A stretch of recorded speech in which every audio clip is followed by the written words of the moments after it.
Nah, Bunda, ada yang penasaran ini. Kenapa Omar umurnya kan sudah 6,5 tahun ya? Mm-mm. Banyak orang tua yang risau. Bahkan umur 5 tahun itu anaknya udah mau dimasukkan SD. Itu kenapa dah? Apa yang membuat kita tidak segera memasukkan Omar ke sekolah dasar?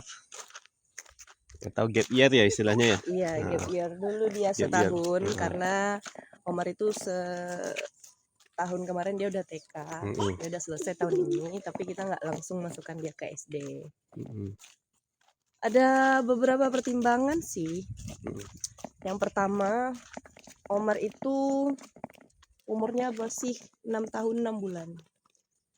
Kalau kita merujuk pada anjuran pemerintah, sebaiknya anak itu disekolahkan pada usia 7 tahun. 7 tahun itu dianggap kematangan fisik, kognitifnya. Terus usia 7 tahun dia dianggap sudah siap. Siap ya. Karena umurnya masih 6 tahun 6 bulan. Jadi lebih baik ditunda dulu. Itu yang pertama. Yang kedua, karena kita orang tuanya ya. Orang lainnya nggak tahu, melihat dia hanya dari luar saja. Kita yang melihat perkembangan dia, bagaimana dia di rumah, kematangan emosional dia, bahkan sampai ke kebutuhan gerak dia, ya itu masih tinggi. Sehingga Omar ini takutnya kalau sudah sekolah nanti tidak tercover semua kebutuhannya itu. Jadi dia harus kita beri stimulus lah ya, supaya dia mendapatkan cukup pendampingan ya di rumah. Iya. Jadi anak-anak zaman sekarang itu sampai ada istilahnya fatherless, motherless. Ya barangkali ini ya, dia tidak melewati momen-momen kebersamaan yang hangat bersama ayah bundanya, ya, sehingga mereka mencari kekosongan itu. Nah, kita nggak mau anak kita itu nanti kurang sentuhan ya.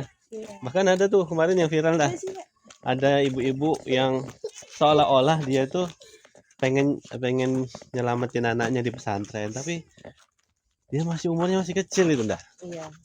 Ya kan? Anaknya belum siap. Anaknya belum siap, udah nangis-nangis ya kan? Iya. Terus kemandirian yang seharusnya ditanamkan di rumah itu nggak ada ya. Iya, artinya kan anaknya belum mendapatkan kecukupan.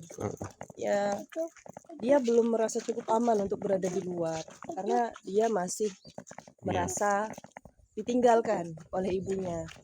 Sampai nangis-nangis. Ya, dia belum paham kenapa dia harus tinggal jauh dari orang tuanya gitu kan. Sehingga hal itu menjadikan trauma tersendiri bagi si anak. Nangis-nangis gitu kan. Kita lihat tuh. Peluk abang ya. Kalau nggak salah kayak gitu. Jangan tinggalin aku. Gitu kan. Ya ampun sedih ya. Ya. Karena umur itu belum 7 tahun ya. Nah. Soalnya dia mondoknya dari SD kan. Ya banyak ya kerisauan-kerisauan terkait pendidikan anak yang hari ini men-trigger kami lah sebagai orang tua. Ya salah satunya bukan overprotective juga, tapi kita mendampingi lah. Yuk bang, ayo. Ayo sini nak. Yuk mendampingi ya supaya anak benar-benar dapat bonding yang cukup sama ayah bundanya, kan? Jadi nanti dia punya imunitas mental. Ya. Imunitas mental. Jangan ada motor bahaya. Nah, Bunda kan sebagai guru bahasa Indonesia nih, PNS di sebuah sekolah. Bagaimana Bunda memandang pola komunikasi anak-anak kita, dan apa sih kekhawatiran Bunda ketika anak kita nanti masuk sekolah umum? Gitu. Apa kira-kira dah? Pendidikan kita ini sejujurnya meresahkan ya. Seperti terhutang. Kenapa Bunda bilang terhutang? Karena abang. Anak-anak kita ini bergaul dengan, ya kalau bisa dibilang dari bahasanya tidak baik ya tidak baik lah, entah apa untuk menyebutkannya, karena mereka terbiasa mengucapkan kata-kata yang dulu semasa kita kecil itu kita anggap itu tabu. Iya. Ya bahkan untuk menyumpah nyeranahi orang lain, mengutuk orang lain Dengan kata-kata hewan, ya. binatang. Itu dulu zaman emas aja dicabe dah.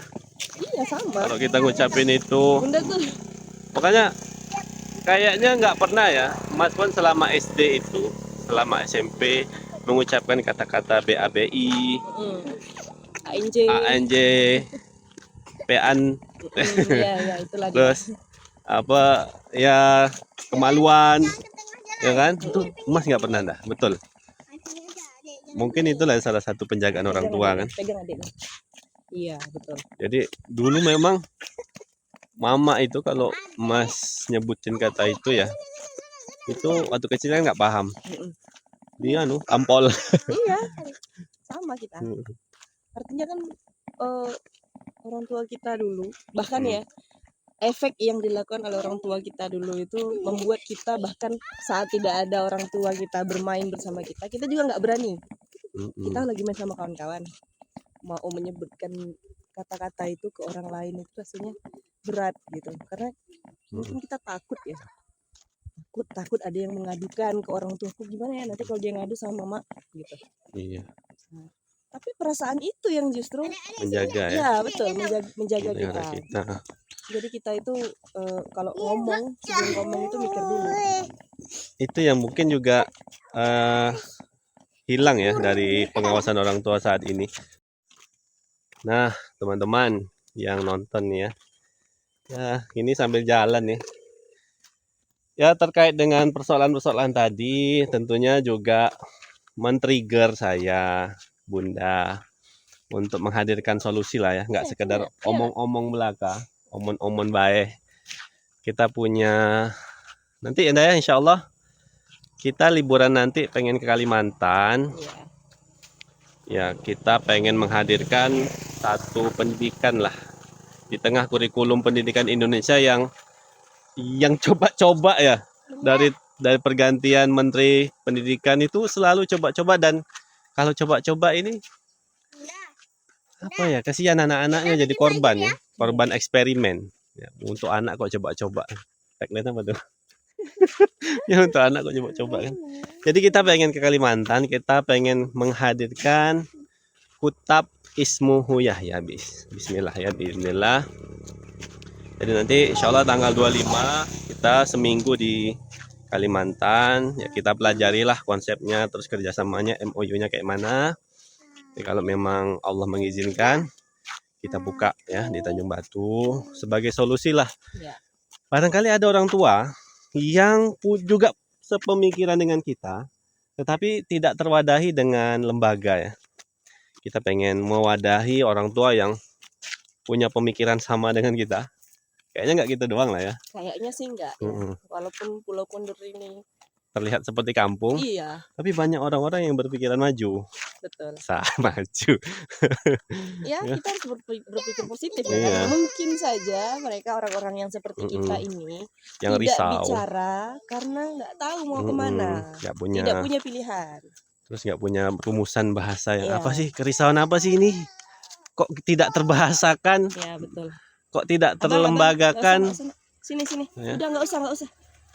Cukup itu aja 2. Adik jalan pelan-pelan ya. Jadi begitu teman-teman, ayah bunda, ayolah kita bangun sama-sama nih program.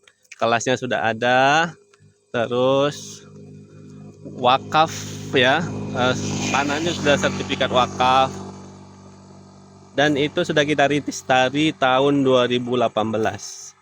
Bahkan sebelum kita menikah itu cita-cita ya, dan semakin intens ketika kita sudah menikah, dialog-dialog seperti ini hadir ya, sebelum tidur, ketika lagi di perjalanan naik motor.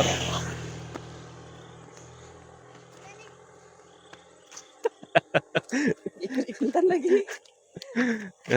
Adek. Apa lagi nih? Nggak boleh, itu nggak boleh tanaman orang. Beda. Nah, ini kita lagi di jalan Parit Muda. Betul sekali. Parit Muda nih ya. Banyak menyimpan kenangan juga nih. Parit Muda. Ketika kita sudah menuju tua. Nah, itu ayah bunda lagi nih yang kita omongkan nih ya. Jadi nanti kita kumpul. Mungkin ada yang khawatir nanti kan gimana pendidikan anak kita, kan harusnya SD ada ijazahnya. Ini kok malah kita bikin alternatif. Terus ijazahnya ijazah paket. Gimana kalau ada pertanyaan kayak gitu ndah? Ya, semua itu kan sebetulnya berdasarkan sudut pandang yang pandang berbeda aja aja ya. Ya, ada orang yang berpandangan sekarang ini ijazah itu nggak mesti dari pendidikan formal. Artinya proses pendidikannya itu yang menjadi poin. Iya. Ya. Apapun bentuk hasil akhir ijazahnya, mau paket atau apapun, dia tetap diakui oleh negara. Adik. Abang. Ini agak chaos ya kalau di perjalanan nih. Oke. Nggak mau kemana saya. Terus, Sini dek. Kenapa kok tak nak masuk? nah jadi nggak mesti masuk SD, nggak mesti masuk formal lah, ndak ya? Iya. Karena dunia pun sudah berubah, berkembang, bergeser. Nah, kalau kita masih di pemahaman-pemahaman yang dahulu, bukan berarti kita meremehkan, tapi kita sudah mencari sih kalau masalah kurikulum. Ada nggak sih tawaran kurikulum dalam Islam, ya kan? Jangan bang, itu ada getahnya. Terus selama ini, ya, kita dijajah dengan kurikulum yang berubah-ubah, itu, ya kan? Ya. Makanya kita pengen hadirkan nih pendidikan yang kayaknya dalam sejarah Islam banyak membangkitkan kemajuan, kejayaan. Ya, makanya ada salah seorang ulama tuh ngomong, kalau kita pengen mendapatkan kebangkitan peradaban, kita harus menduplikasi Sini. cara bagaimana orang-orang dahulu Sini. mendapatkan kejayaan. Bunda bukain. Nah, ini salah satu ikhtiar kita menghadirkan pendidikan. Bagaimana Muhammad Al-Fatih itu bisa menaklukkan Konstantinopel, kan nggak ujuk-ujuk ya. Iya betul. Harus ada Nah, Bang, dikurikulumkan, dibuat visi misinya. Sekarang banyak sih yang model pendidikan. SDIT, apa lagi? SD Quran. Ya, jangan sampai nanti kita bikin sekolah kayak Al-Quran, embel-embel sunnah itu cuma jadi topping dah. Betul. Toppingnya aja. Ya. Tapi esensinya apa? Gurunya nggak digaji dengan layak. Terus apa namanya? Apa lagi kerisauannya? Ya, perkara inilah arah tujuannya ya kan. Ya walaupun sekolah Islam pun harus jelas juga. Ya, banyak sih variabel yang harus diperhatikan, dan banyak juga opini-opini berkembang yang terus kadang harus direspon dengan baik dan kadang juga nggak perlu direspon. Senyum aja. Ya, itu ayah bunda barangkali berminat dengan konsep yang nanti kita ingin tawarkan. Kita bergabung dalam sebuah sistem, ya kan? Sistem inilah yang nanti menggerakkan kita. Ya, kita punya tujuan jelas. Bahkan sekarang dunia semakin berkembang, tidak melihat ijazah loh. Iya, betul. Lebih ke life skill, macam mana dia bisa tanggap ketika dihadapkan dengan masalah-masalah kehidupan.